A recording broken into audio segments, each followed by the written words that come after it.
Hello, everyone. Welcome to ORP's Soundings. It is my absolute pleasure to introduce you today to Khalisa Rae. Khalisa is a poet, a queer rights activist, a journalist, and an educator in Durham, New Carolina, and a graduate of the Queen's University MFA program.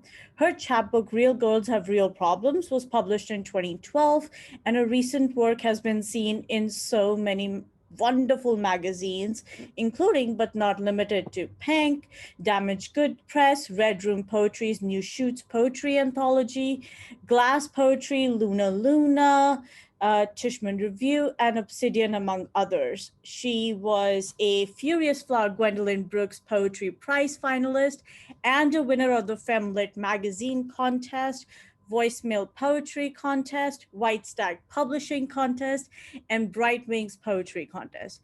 She is also the managing equity and inclusion editor of Carve Magazine and the consulting poetry editor for Kissing Dynamite.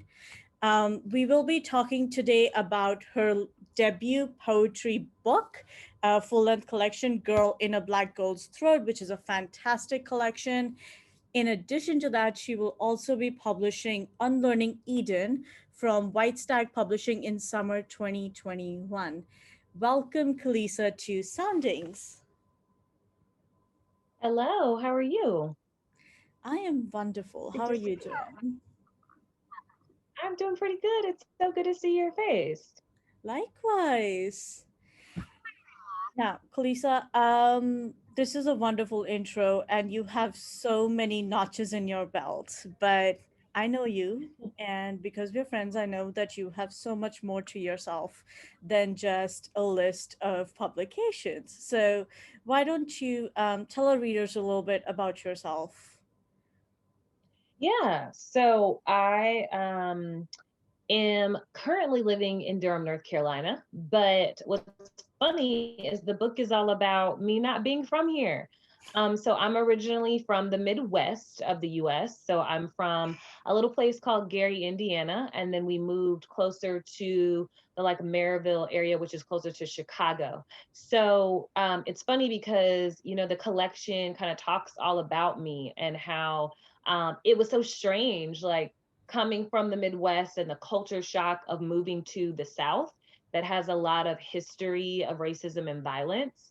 Um, and so that's kind of my journey. My journey in writing was, I carried a lot of trauma with me to the South, which was its own kind of beast. So I used to use writing as a way to escape and to create another world, because I did see a lot of just uncomfortable, um, traumatic things when I was growing up that scarred me in a way. And so I use writing as an escape to travel to another land, which is why I think you see a lot of like magical realism in my work, because I like fantasy and I like creating other spaces that you can travel to that aren't of this natural world.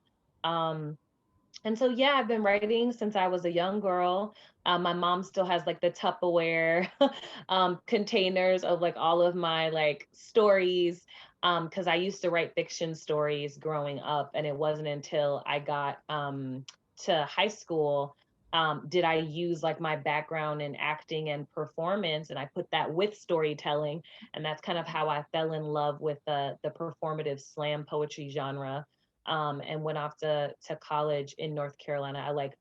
I chose the farthest city from Indiana that I could get into, and so I went to North Carolina to college. And then when I got there, I learned about the history of Wilmington, North Carolina, and the Wilmington 1898 race massacre that happened there, and the slaughtering of hundreds, thousands of Black people, because they owned all the land and they were in political power at the time. And the white supremacists were angry about that. So they just killed them all and threw their bodies in the river. And so that's kind of like my journey has been contending with that and like sitting with that trauma, because I already brought a bunch of childhood, like sexual assault trauma with me and just like seeing abuse and like violence where I was. And So I brought trauma to a place of trauma in the South and continued to write about that as I went on to like get my master's and started teaching and becoming a professor. I would always write about the South, because my ancestors actually come from the South. And but also I would write about the erasure and invisibility of the Black woman, of her identity and the many, many intersections that we live at. So yeah, that's my journey. My journey has been, trying to become comfortable with calling myself a Southerner now, and what comes with that. So yeah. You touched on a lot of things that I want to kind of pick apart with here. Let's talk about the South. Let's talk about the kind of the way the South shows up in your work, specifically the geopoetics of it, how you really inhabit the South in this interesting way, and you bring up the specter of ghosts, right? And connect it to the body in this really interesting way to talk about the trauma that is living in the South in many ways.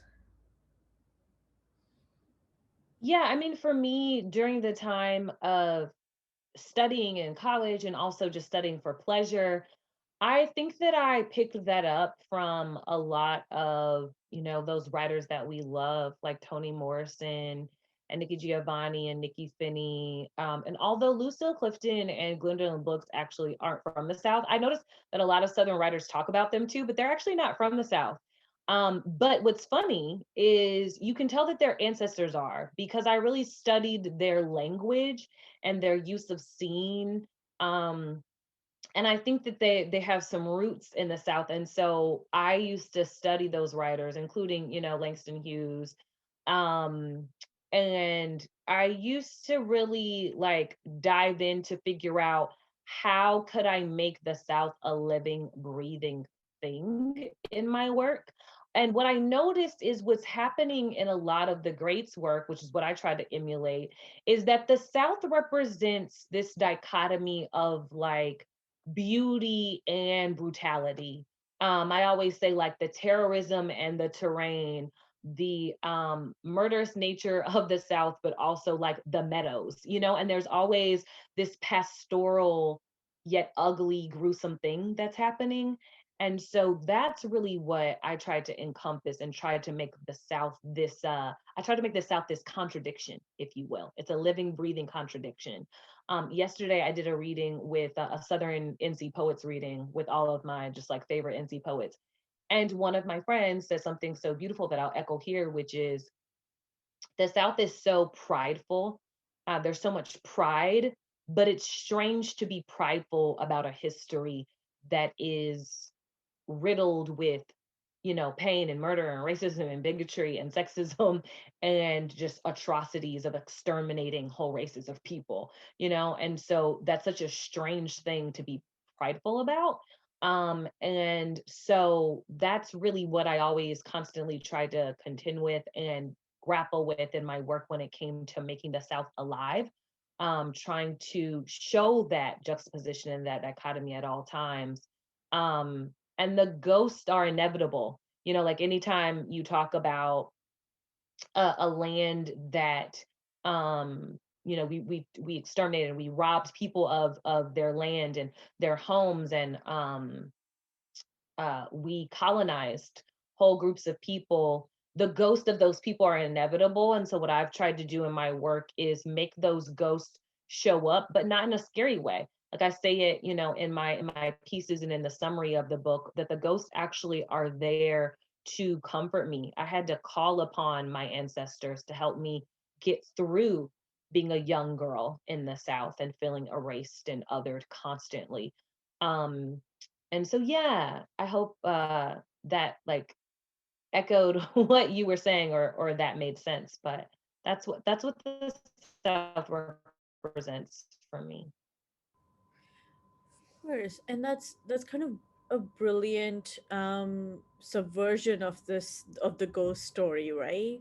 In telling the story of um, it, ghosts as an inheritance of memory, an inheritance of strength and hope, um, and you talk about your ancestors as being from the South, and then you talk about your literary ancestors and their influences from the South.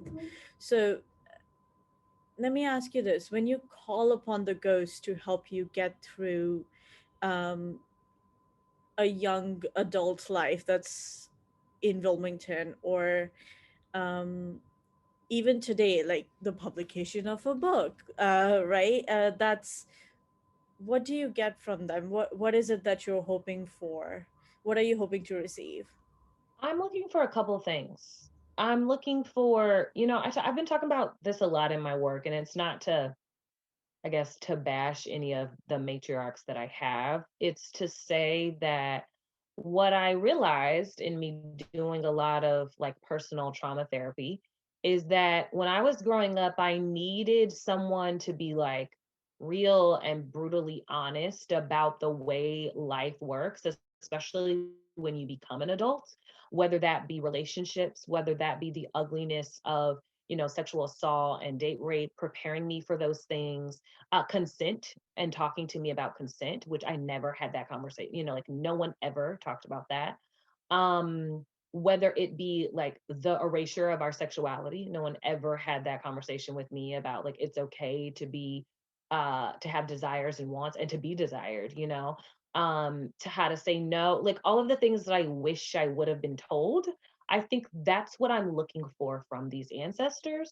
But then also, on a, I guess, more of a macro scale, when I got to college and realized, oh, wow, like racism is different here. Um, the othering and oppression and the microaggressions here is different, and it's palatable and it's intense.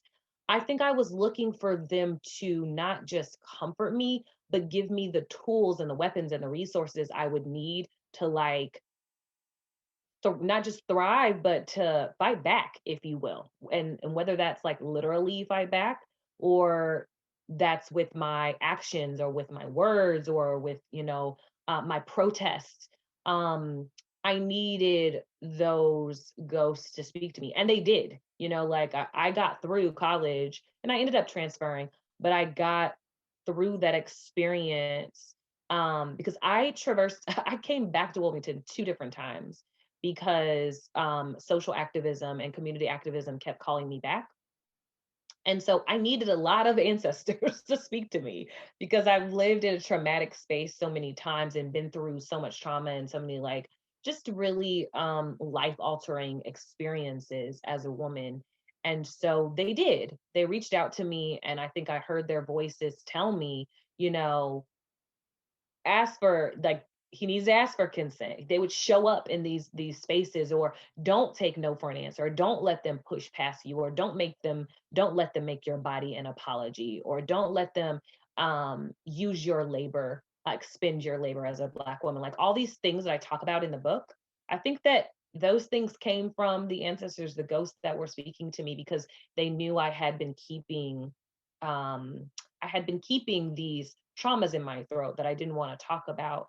Um, and those became a haunting. Like those things that were stuck in here that I didn't want to talk about haunted me for so long. And the ancestors and the ghosts gave me permission to speak about it. Like why not? So that's what I needed from them, and that's I feel like what they provided for me. And I feel like researching my ancestors and the ghosts of my ancestors helped me understand the historical legacy that I come from.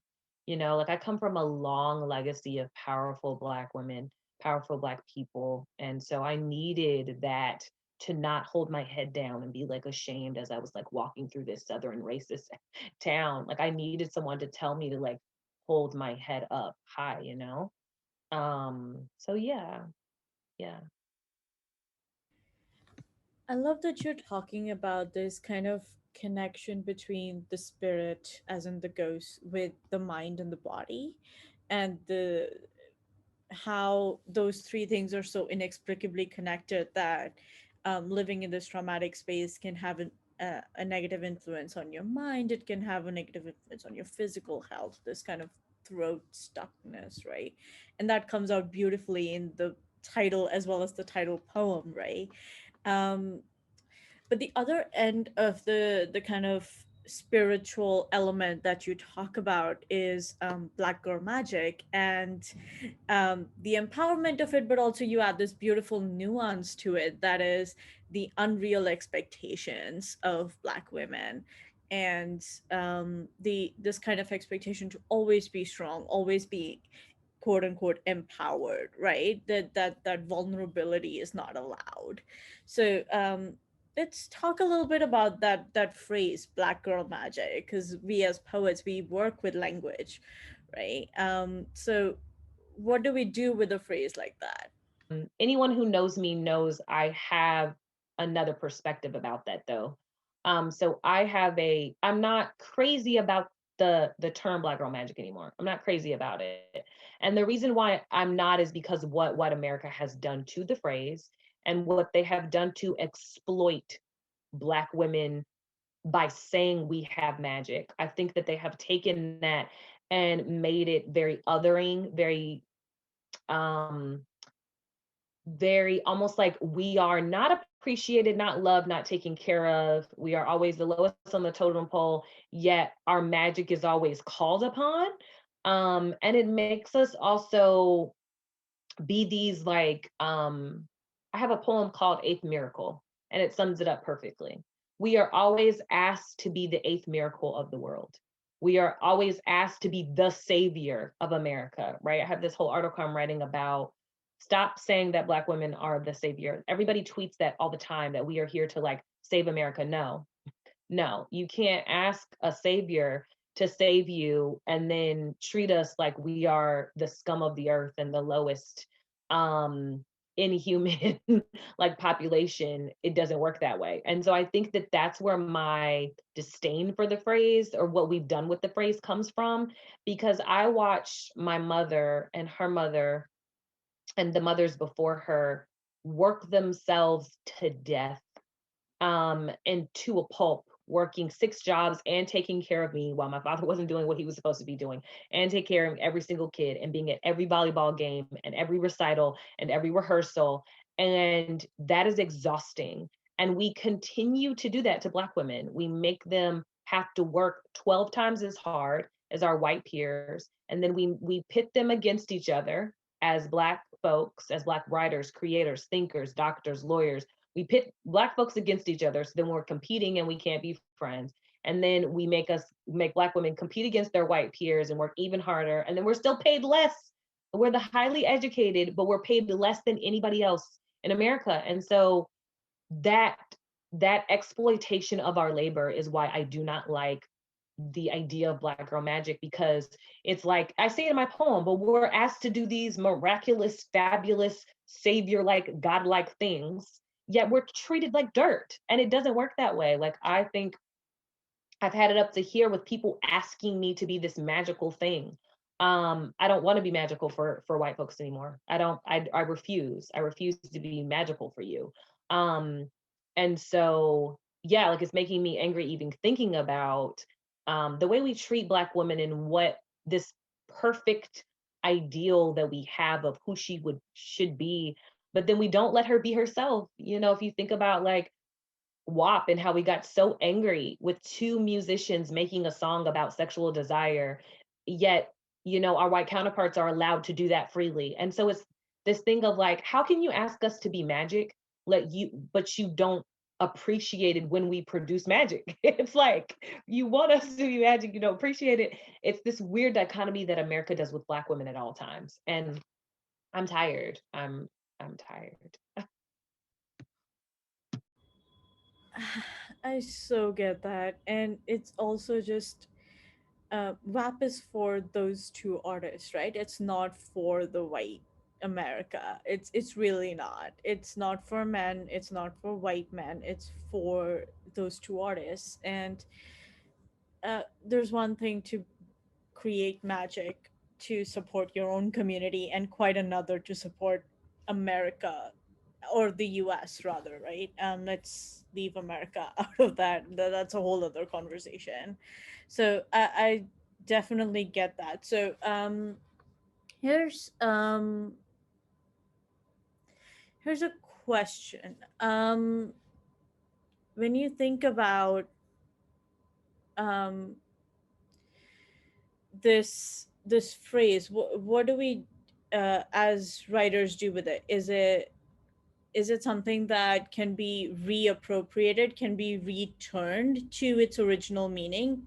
Yes, of course. So that's like the other side. So the frustration you hear in me is me being an overworked, underpaid, tired, angry, um, frustrated Black person in America right now. Um, and so, yeah, so you hear my frustration, but I think that what's important as we edify the work that Mahogany, the gorgeous work that Mahogany has done to cultivate this reclamation and this liberation, I think that's what's important. Is, as you said, you can be frustrated and you can be angry about our exploitation and people thinking our labor is expendable. On the other hand, there's an important reclamation that has to happen, because I think that her intent and um the Black women's empowerment movement's intent with Black Girl Magic is that Black Girl Magic is supposed to be centered about us. It's supposed to be about us reclaiming our joy and us knowing our worth and how powerful we are. I think that that's what the phrase was intended for, is to say, kind of like my poem Reclaiming Our Phenomenal Bones. That's the idea, is that we have been phenomenal and everlasting since the beginning of time, right? And we always will be. And I think that's what Black Girl Magic can do. And that's what we should be chasing. As you said, not the white gaze, not for, this like oppressive validation somehow, that we need validation from white America. But the idea is that no, we say the phrase Black Girl Magic to in turn combat all of that insecurity that we constantly feel, that we never measure up, um to know that we come from like powerful, like, again, we were talking about ancestral legacy. I think that's really what also Black Girl Magic puts me in the mind state of we come from powerful people, and we have the capacity and the capability to continue that powerful legacy. And so I think that just how I get frustrated about the phrase, now I'm excited about it. I think that both can be true. Both can be true, that when writing the poem, I was angry about all of the ways my labor is underrepresented, underappreciated, exploited. But at the same time, I get so excited thinking about like that I am powerful and that I do create these beautiful otherworldly magical, if you will, um moments and creations. And I think that that's something that should be reclaimed and should be talked about and appreciated. So yeah. That's fantastic. Thank you. Thank you for your thoughts on that. I do want to pivot back to the book because I think we moved a little bit away from talking about Ghost, and I do want to. So ORP is about a big part of our mission is supporting emerging writers. So what I would love to do is ask you a little bit about your process, a little bit about craft, so that emerging writers who see this interview and who read the review can kind of learn in that process. So you were about to say Yeah, something. I'm sorry. sure. No, no, no, no. I was gonna say no. I think that's actually, that conversation is like a great segue into this question. Um, for me, as I talk about like process and craft, and feel free to like ask more specific questions. I think before you had asked me something about like the many forms in my book, so I would love to talk about that too. But just like how I approach the form and the craft. For me, just like advice that I would give an emerging writer would be kind of on the same vein of what we're talking about. First study the greats, like the people that you love, and almost do what we're saying now. Like, I encourage everyone to like pick your favorite 5 to 7 writers that you love that do something that either you admire or that you don't agree with. We're talking about this, about reading somebody else's work and feeling um torn, or you're having to grapple with a subject matter that they're talking about that you feel on the fence about. And so I think that that's where good writing stems from, is having a strong opinion, not just about life topics, but about whatever you're writing, whatever you're reading at the time. And so I think that studying other writers really has helped me when I was an emerging writer, and being in conversation with the writers that you love too. I think that I encourage other writers to be in conversation with them, because that's where I learned my craft. You know, studying under Ada and Claudia in my MFA program was a dream. But had I not actually like talked to Claudia about craft and form and editing, I would have, like, just reading her wasn't enough. I had to talk to her and have those in-depth conversations. And so I think a lot of emerging writers are scared to do that sometimes. They're scared to like reach out to their like heroes or the favorites that are bigger names, because that can be intimidating at times. But I say forget that. Like, we're all peers. Reach out to those big names that you'd be terrified to reach out to, and like start a conversation and ask them questions about their work. Writers love that. Like, if you reach out and say like, "Hey, I saw that you did this here. You know, I wanted to know more about that, or I want to investigate, or I feel a way about that." Write about that, but also talk to them, because they might shed more light on something that you would have never thought before, you know? So yeah, investigation and asking questions and being in conversation. That's what I would tell the emerging writer. And when you don't get the answer you want, don't stop. So that's like the biggest thing, is sometimes I think we reach out to these people and they don't say what we want to hear, or we submit our poems and we don't get the answer we want. And I wish that I would have been told when I was younger. Don't let, not getting the answers you want or the response you want, or not getting that acceptance stop you from continuing to be curious and investigating and keep writing. So yeah, yeah. That is awesome. I will also add, for our listeners and our watchers and our readers, that Kalisa runs a newsletter called Think in Ink, which is a fantastic resource for folks who want to get into the literary publishing world and to start to send their work out. Like, please sign up because that's awesome. But that segue aside, you did mention the questions of form, which is one of the things that I found was stunning with the book.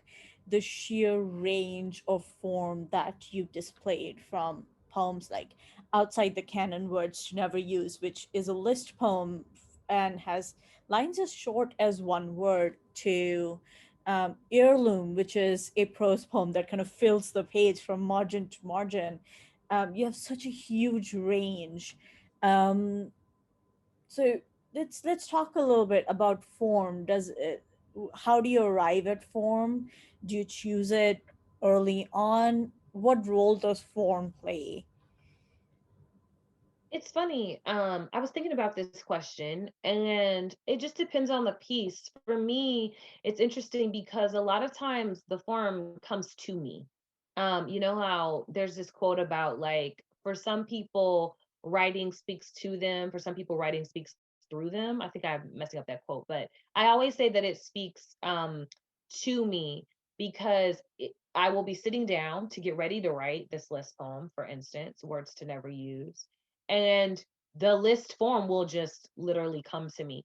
Heirloom being a prose piece, it was so obvious yet natural for that to, like, my spirit told me like this needs to be in prose form. And in any other form it would not have been right. And so I think that that was just like spoken to me, that like that's what it needed to be. I think some of that, as we talk about like tips for emerging writers, I think some of that is like intuition and gut.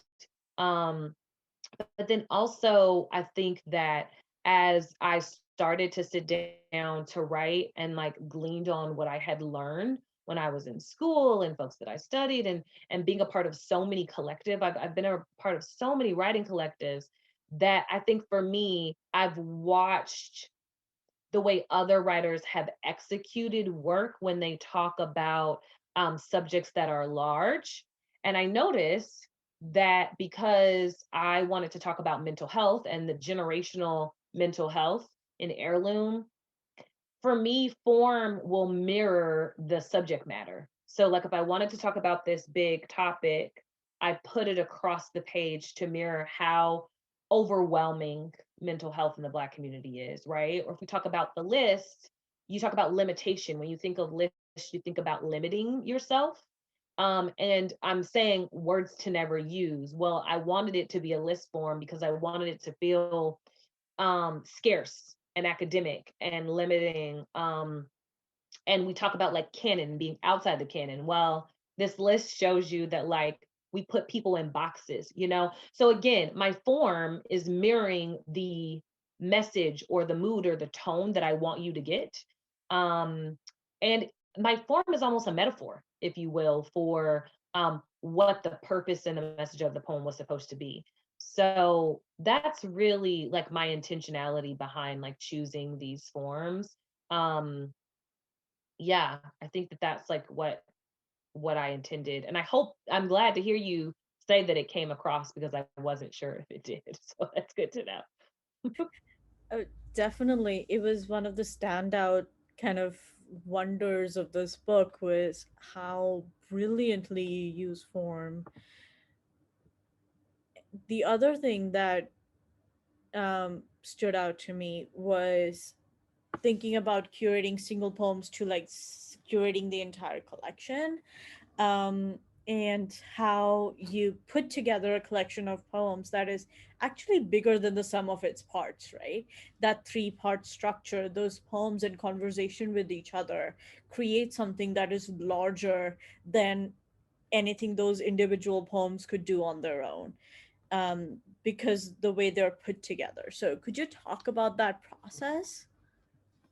Sure. Now that one was a doozy. That one was a long, long process because the idea to put them into segments and sections actually came to me in a dream. But the intentionality and like the rhyme and reason actually came from working with my husband, who is also a poet. We spent weeks and weeks and weeks.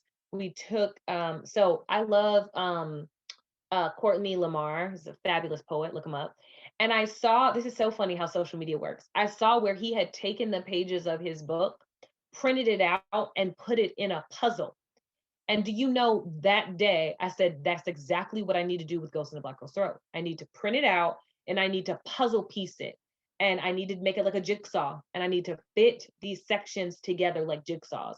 And so again, because my husband, you know, the COVID was happening and things were going on in the nation, I was like, my husband's a poet. He can do this. He can help me out. So we got together and we pieced it together. And I think that as I looked at each section, element was super important because you harken back to it in saying that when we talk about the spirit is not isolated. You have the spirit, the body, the land, the earth, the nature around you.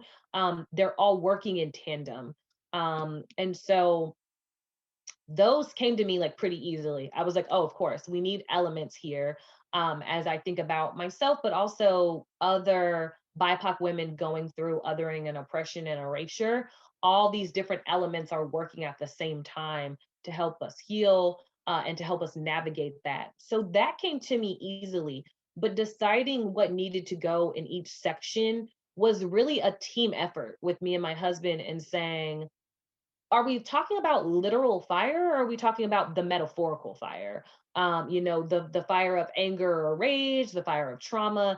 Are we talking about like literal water? Or does this mean a time in your life that was very up and down or fluid? So we tried to really pick pieces that spoke to not the literal meaning of those elements, but spoke to more of a spiritual meaning, a spiritual meaning for water, fire, land, earth, all of those things. And of course, we're 80s babies. So we liked Captain Planet, and we were like, you know, we hope people get that, like, they get the symbolism of all of these elements are working together to create this one, you know, macro being, if you will. And so that was our intention behind putting these pieces together.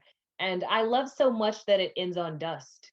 I just love that, that it ends on what comes after the dust. We don't know, So yeah, it's almost like fire in the beginning, and then after you burn everything down, you have nothing but ashes and dust left. So yeah, yeah, it was cool. It was fun. It was fun putting those sections together.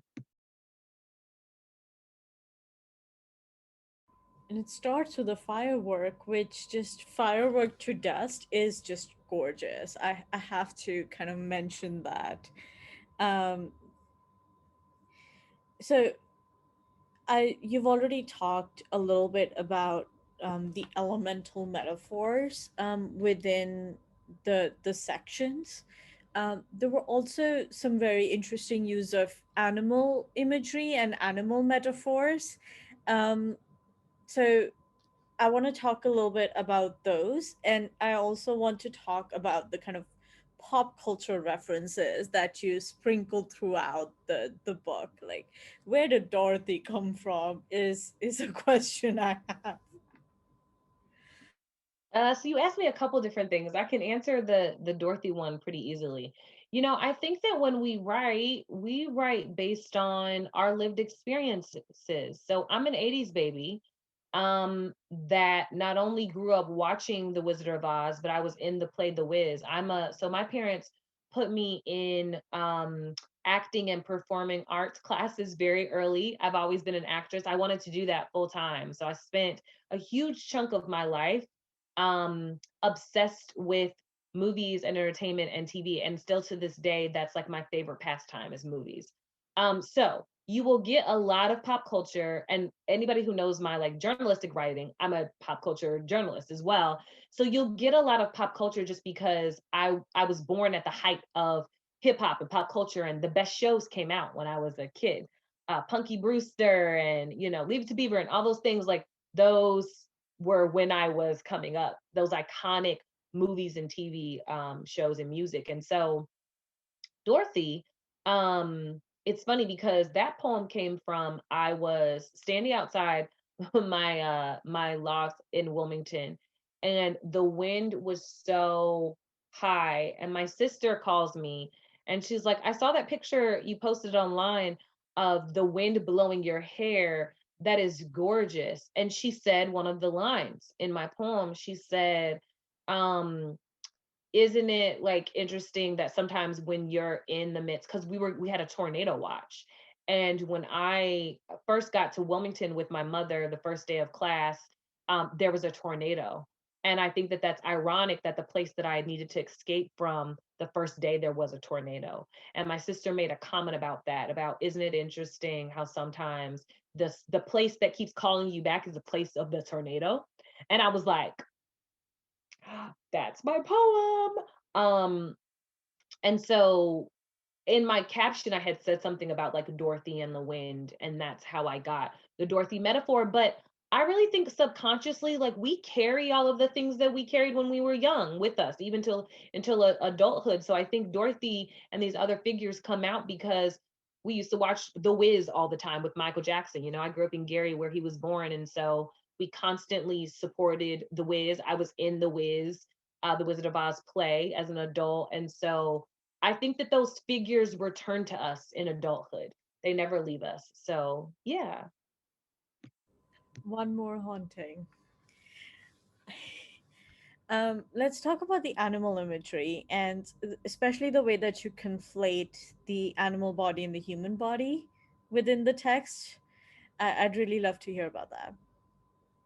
Yeah, so that appears for a lot of different reasons. So first, as we know the historical context of animals and slavery, and so for me, some of it was, again, this is interesting talking to you about this because I think some of the intentionality comes from who I am just personally, like in my own private life. And I have a very special relationship to animals. And my husband calls me Snow White because they make me so happy. Animals make me incredibly happy. But at the same time, We know the trauma and the history of how Black folks were treated like cattle. And so that was often the metaphor used not only in propaganda, but if you listen to, old Southern hymns, gospel songs, blues songs, there is a reference back to the land and the animal, and that being a metaphor for labor and tilling against our will and being treated less than human. And so I really wanted that metaphor to constantly show up. Um, and so I think that it does, like it keeps returning because I think the animal represents something different every time. And I wanted sometimes it to mean for us to harken back to slavery and being treated less than human. Other times, when a Black boy is a butterfly, I wanted him to be this delicate creature in a way that Black men are hardly ever seen as delicate and hardly ever allowed to be delicate. So every single time, like women being a mad Black bird, again, I wanted to harken back to that horrible stereotype of women being this loud, riotous, annoying, aggressive figure. And so the Black woman turns into a bird to just heighten that stereotype that's put on us. And so yeah, every time they were something different. But then, like I said, it's funny because in my own personal life, when I'm sad, my husband takes me to the farm. We have a lot of farms here, and that's not something that I grew up with. People like raise their eyebrows because they think because I lived in Indiana, like I was always surrounded by animals, but I never was. It wasn't until, isn't that ironic? It wasn't until I got to the South, this place with trauma, did I find like what I actually really love. I love nature. I love being around animals. And that's a place, it's interesting. I wanted to show that dichotomy because being around animals is actually a very soothing place for me. Um, Being at the farm and going to different places to just like spend time with animals, like at the aquarium, those are very therapeutic places. But at the same time, it's every time I go to the zoo, I think about how horrific it is that we keep animals behind bars. And so it's always that dichotomy again.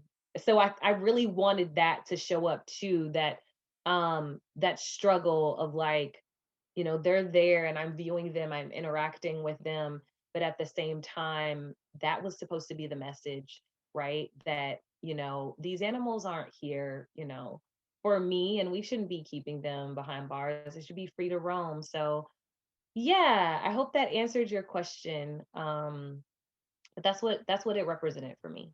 Of course, that's beautiful, and I especially love that you mentioned the "Black Boy is a Butterfly" poem because that was one of my favorites, primarily because of the use of metaphor, the skill that you use behind it, what you're doing with it, but also the way that it is in conversation with recent poetry, like the tradition, thinking about Jericho Brown and the Black Boys as a flowers metaphor, right? That works really well as a conversation with other poets. So that's something I really appreciated about that poem. But thinking about being in conversation with other poets, and you've already mentioned that you're a part of this collective and how you learn from Mahogany, how you learn from Courtney Lamar Charlson. So, w- what advice would you give to emerging writers in terms of forming that community of folks that can uplift? And I know you do a lot of work with creating those communities for a lot of poets, and I'm very appreciative of that. But what advice would you give to poets who are just coming up? Yeah, I think that just fits right in line with what we were talking about before. My first advice would be, first, you don't have to be the person to start it to be a part. So I'll say that. Like, I'm saying that because I often am the person that always like, I need to start something. I'll be the one to do it.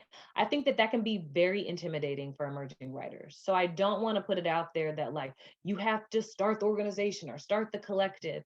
I think no, I think that there are hundreds, thousands of organizations already out there. And the awesome thing about being in quarantine and kind of being locked down is that you have access to now virtually thousands of organizations and collectives that you can become a part of. So that's kind of the cool thing about not needing to be physically somewhere.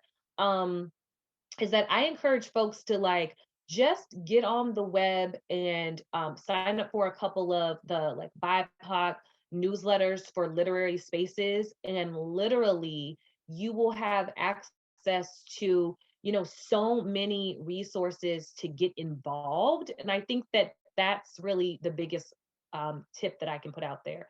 Just get involved somewhere. You know, they always say like the first step is the greatest. So like take that first step, take the first leap. Like what organization can you sign up for to be a volunteer? You know, where can you go to a reading or a workshop that you would have never had the boldness to go to before? You know, sign up for a newsletter and pitch your poem to be a part of it, to be featured that next month. You know, like the first, just take that first step to creating community. And then I think I said this before, reaching out is so important. um I want to say to people that I know that community can be scary. It has been scary for me. I've had to take long breaks away from community because some people that say they're fostering community really aren't. Some spaces that should be safe aren't. And some social media platforms are extremely bad for your mental health. So I would say, you know, be careful when we talk about stepping into community. I would be cautious. I would vet the places first, you know, and I wouldn't take on too much really fast, you know, like I said, one step at a time. But with that, I would not be afraid to like put a couple feelers out there, DM a couple people, you know, like you can start community by just taking like one conversation with somebody and asking them, hey, like, is there a workshop I can join? Is there a reading? You know, could my poem be featured? Where should I send, you know, asking questions on social media platforms. Where should I send my work? Who's open for submissions? Anybody want to read my work? Just literally being vulnerable and genuine and honest. Um, and asking questions is how you cultivate community, and showing up as your whole self, and again, and not being turned off if you don't get the response you want.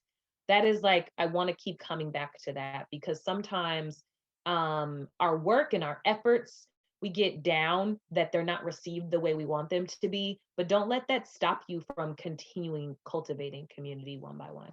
So yeah. Awesome. Some really good advice here. I'm like taking notes. But coming back to the book, I want to wind down with a couple more questions, and then we'll hear from you and hear the beautiful words in the book. When you think about this book from like the initial conception, writing, revising, now putting it out there, editing, that whole process, what was the biggest surprise? So I felt like that was going to be your next question. And I'm actually glad you asked it, because I forgot to say something in my tip to writers. My response is like a follow up to what I just said.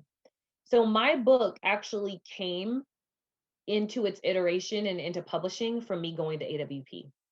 And so that's just like note to writers. Something that I forgot to mention was there are people out there that want you, that want your work, and you will never know who wants it if you don't like take the first step and be courageous. So I say all that to say that that's how my book came to be.